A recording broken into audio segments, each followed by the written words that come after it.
Consciousness politics. Yes, consciousness politics, not political consciousness. Welcome. Yes, welcome to you. Now, I don't know how many of you listen to Russell Brand's vlogs, but personally, I absolutely love them.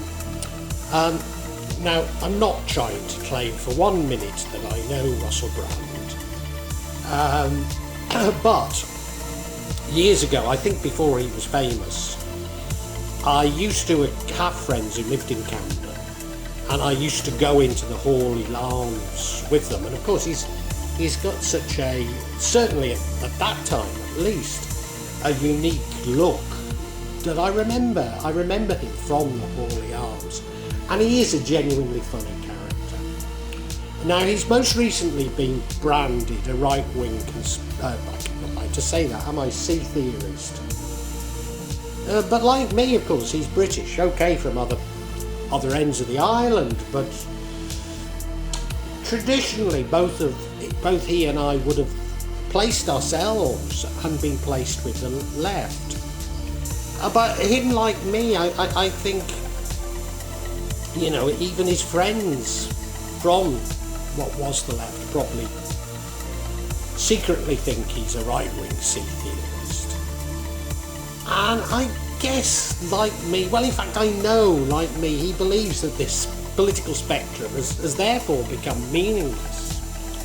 You know, how can my Guardian reading friends see me as right-wing when I don't feel it at all? And I think it's because, like everything else, politics has been completely destroyed. And now in a recent vlog, he used the word consciousness politics. And meaning is an attempt to control our very consciousness. And given the importance of consciousness to my beliefs, I think this has profound implications. What are consciousness politics? So, a very valid question, isn't it? Previously, and I think it was in the Matrix book, but it could also have been in the Vampire's Castle, I've argued that we police our own thoughts even more effectively than occurred in communist East, or what was called communist Eastern Germany. And that's because we're kept in a constant rage. For over 20 years, we've been through a series of what I believe are manufactured crises. And with each of these crises, there are scapegoats, enemies chosen to be responsible for these crises, when they clearly aren't the people causing them. And, well, it's my view, you can disagree, but with each crisis, the rich get richer and the poor get poorer. So to my mind, who is behind the crisis is pretty obvious. Now this rage and this beliefs that come from this rage are never watered down by contradictions. So only a single narrative is offered on what's happening, you know, on who is responsible, the scapegoats, if you like.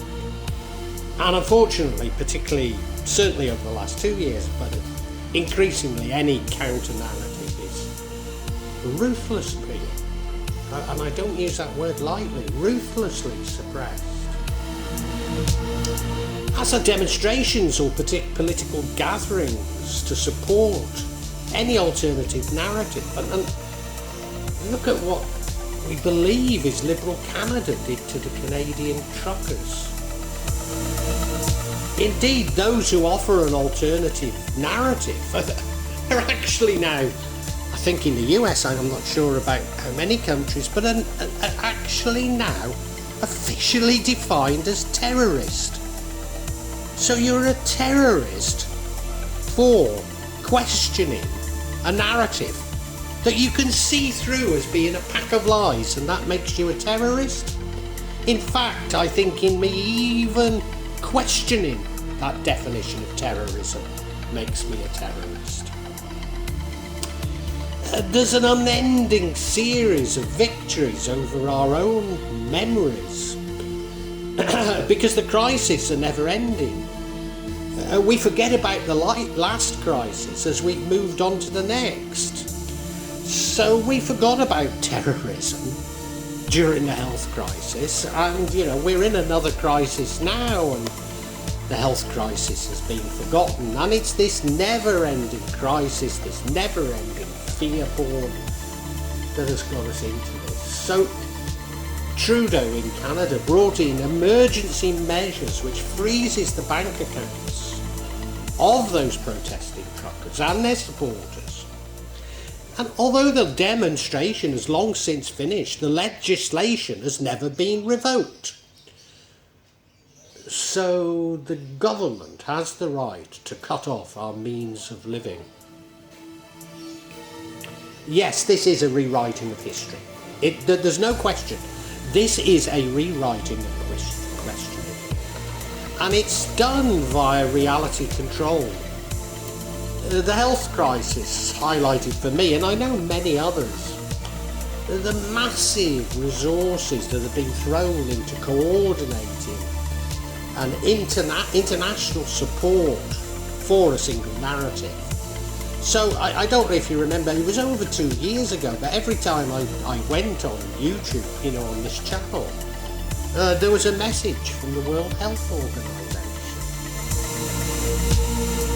And, immediately I saw that, I thought, they're up to something.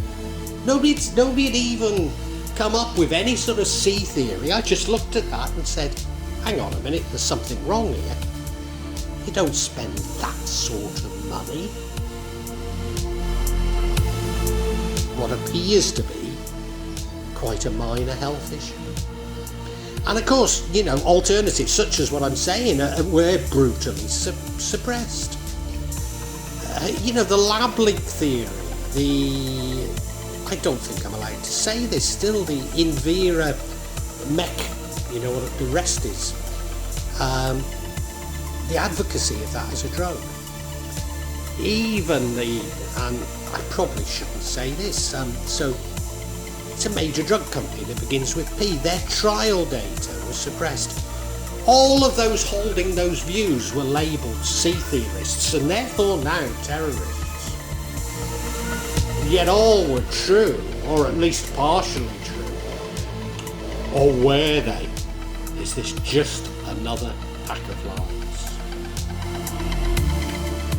Perhaps the most sinister is that in the UK, the 77th Brigade, a part of the UK Army that is designated for counterintelligence, but particularly electronic counterintelligence, were deployed in mainland Britain, even though their remit is external. They were deployed in mainland Britain to support the health narrative. Again, this should sound absolute alarm bells that there is something massively wrong. Was there a real threat of an enemy power spreading misinformation? And who would those enemies be? Now, in the early parts of this crisis, I took it upon myself to attempt to expose people working for the 77th Brigade. And I sniffed a few out quite successfully on this channel. Sorry, I say this channel, I mean this platform. And one of them accused me of working for either Russia, Moldova or Argentina. So they'd been clearly told that there were outside forces wishing to spread false information about the health crisis. I mean, maybe it was true, but I somehow doubt it. Now, the 77th Brigade, the main thing they do now is they use behavioural programming to create opposition to enemy regimes. But this was being used to profile and demonise those who oppose the official narrative in the UK, so on mainland Britain. I mean, maybe they were simply training their artificial intelligence on the UK population. But even if it was simply that, it's a very, very sinister development.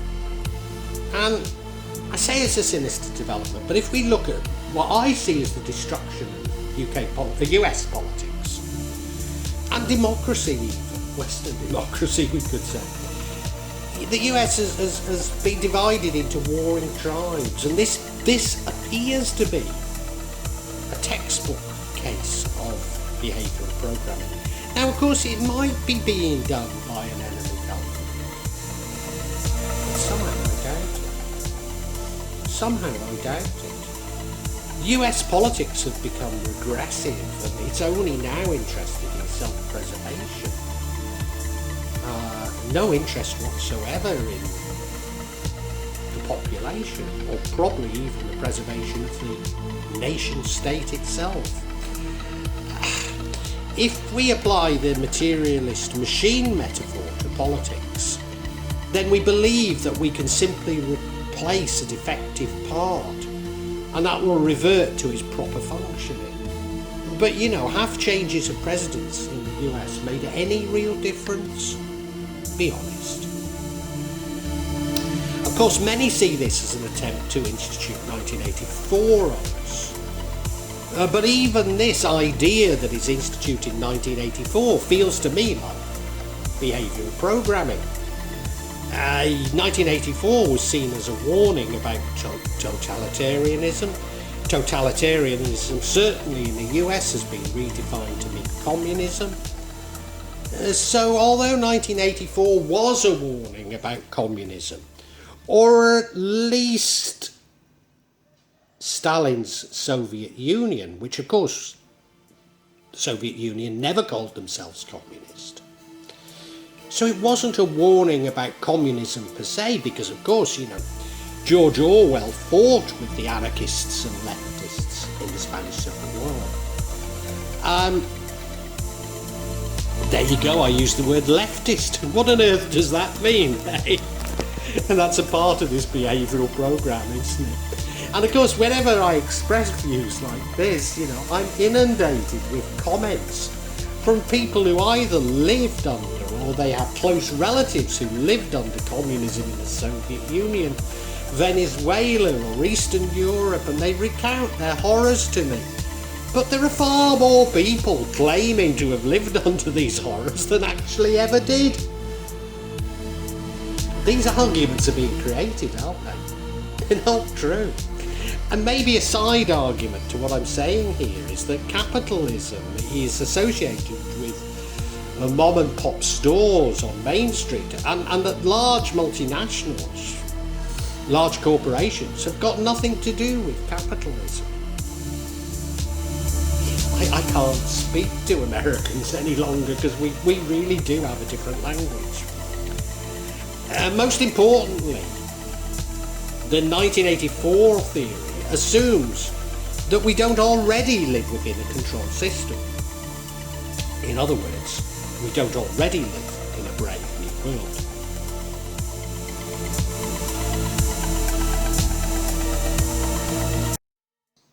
Consciousness and control. We have, via the materialism of the Enlightenment, reduced everything to become no longer effective. So you may have heard me say how we've dissected care from health so that health is becoming less and less effective, despite us spending more and more money on it, and that's particularly true for mental health. So increasingly technology controls our lives and consciousness, rather than consciousness controlling our lives and technology. Indeed, technology has become the main weapon, they use the word weaponised now, don't they, in distracting our consciousness. Yeah, it's become technology. Have any of us ever voted for digital passports, digital money, accessing services via our mobile phones? No, of course we've not. But these are the assumptions which are being foisted upon us. That it's convenient, that it's easy, that it's what we really want. Well, if it's what we really want, shouldn't we vote for it? The assumptions behind this consciousness control are that we're individuals largely unconnected from one another. But when we do get together, it is because we act in tribal ways, because we need to fear other tribes. We need to keep our distance. These other tribes need to be kept away from us. That violence equals dependence. That war equals dependence. That resources are there to be exploited by mankind. That ownership of these resources is essential to our freedom. Remember the 1984 argument. That the hoarding of resources is both natural and good. That greed is both normal and good. That we live in a meritocracy, the American dream. And now, look at any society and you'll see that it's not a meritocracy. And I'm not trying to say that the US is more meritocratic than the UK and Indonesia, where I live, but I mean, the barriers are still absolutely immense. It's not a meritocracy. There is no American dream. We're still waiting for 40 acres and a mule. Any opposition in politics is put down as the politics of envy. And of course, you can't counter that. What can you say when somebody says you've got the politics of envy? You could just go, well, no, I haven't, I'm not at all, I'm not envious. These arguments are very clever. They're not constructed by someone just looking at YouTube. Come on. PR professionals are paid to write such arguments. Along with my wife, Scape from communist Venezuela, etc., etc. They're just the ultimate put down.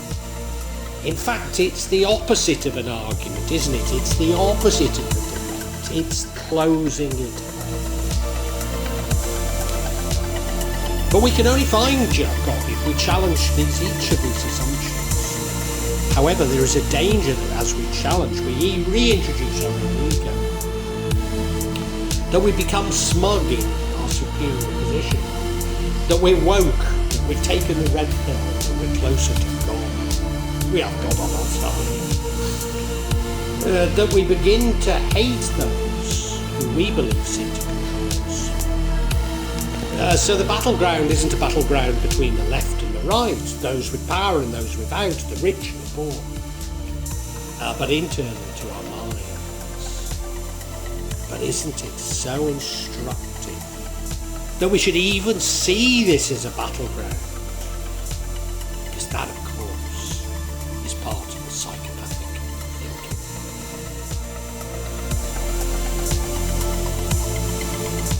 thinking. Why? Why indeed? Well, I've argued that consciousness creates our reality. So if we can control that consciousness, we control the reality. I've argued that those seeking to control us are psychopaths and that their mission is to confer psychopathic assumptions upon us. Indeed, all of the assumptions I spoke of come from a psychopathic view of the world. Yet most of us would subscribe to them. So this really is consciousness politics. I go on to argue that there's some sort of a fight between good and evil, between empaths and the dark triad, including narcissists and psychopaths. Certainly the vast majority of those in position of power and authority do actually come from the dark triad. If you want to use metaphors of good and evil, God and Satan, then the politics of consciousness is indeed a battle of good over evil, as it takes us away from finding God. But of course, if this is Satan, and not simply a metaphor, or even if it's a metaphor, yeah, it's Milton's Satan, isn't it? It's Heathcliff, it's the seducer. It's not the evil, mad dictator that we're told the enemies of our nations are. No, it's the seducer.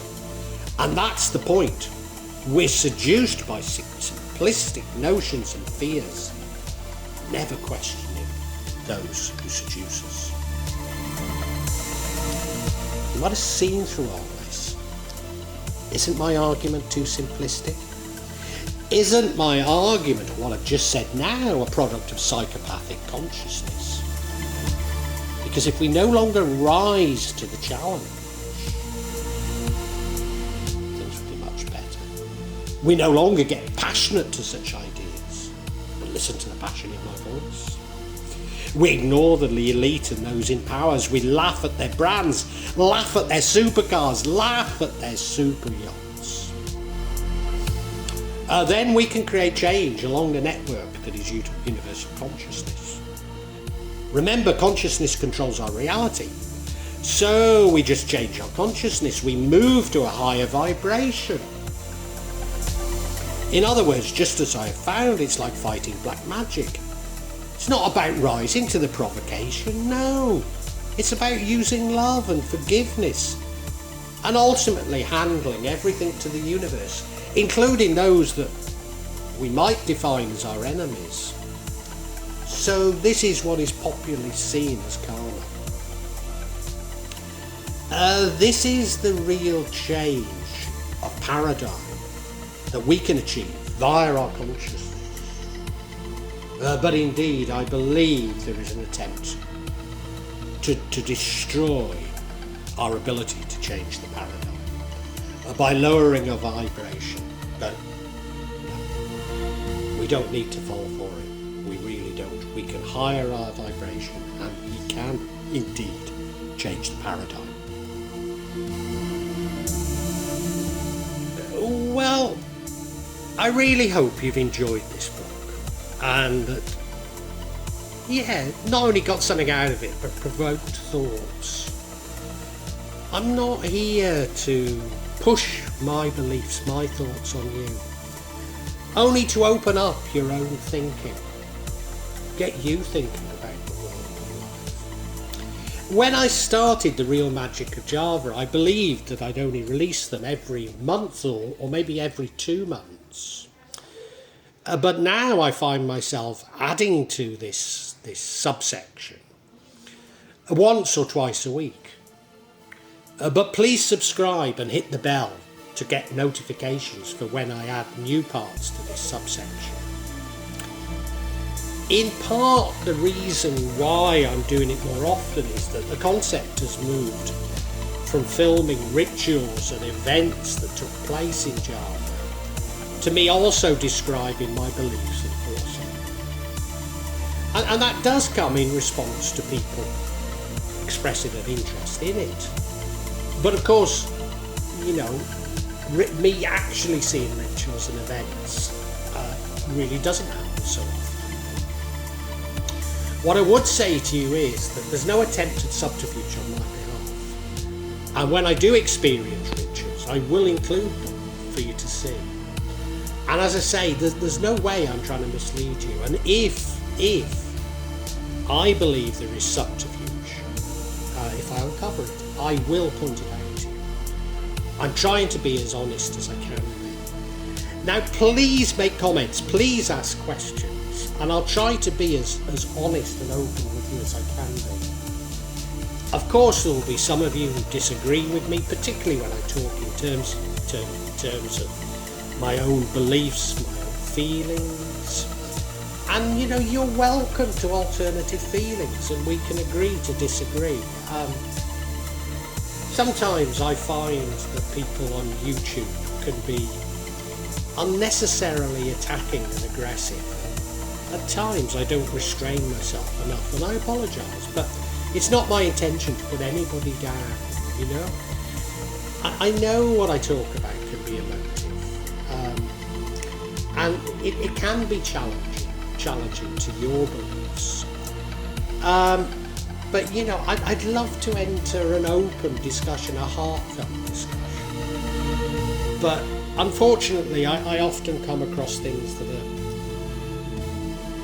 are, especially when people quote the scriptures to me, I've just no idea where it takes us. Because I'm speaking from the heart. Sorry, if you want to quote the scriptures, do so, but it doesn't have much impact. I personally have no desire to impose my views. suppose when people try to do it to me, it washes off. All I'm trying to do is I'm trying to share my feelings with you, and I'd love an open discussion on feelings. I really would love it, you know. And sorry if I don't always react as best I should. I try and cure this in myself, but I think this is part of the sort of narcissism of social media that I talk about so much in this section. So look, if you've enjoyed it, I really urge you to listen to other sections of this channel, particularly the 4 audio books. Yes, they are in a novel form. They are novels. They go into much greater depth than thoughts and feelings. Now, what I would say to you is these are sequential. So my thoughts and feelings develop as we go through each chapter of each book. So it does begin with 1.1, which I will say. But, you know, hey, it's up to you. Feel free to dip in as you wish, as you want. And, you know, really heartfelt thanks for listening to this. And I really want to say a great big thank you, and God bless you.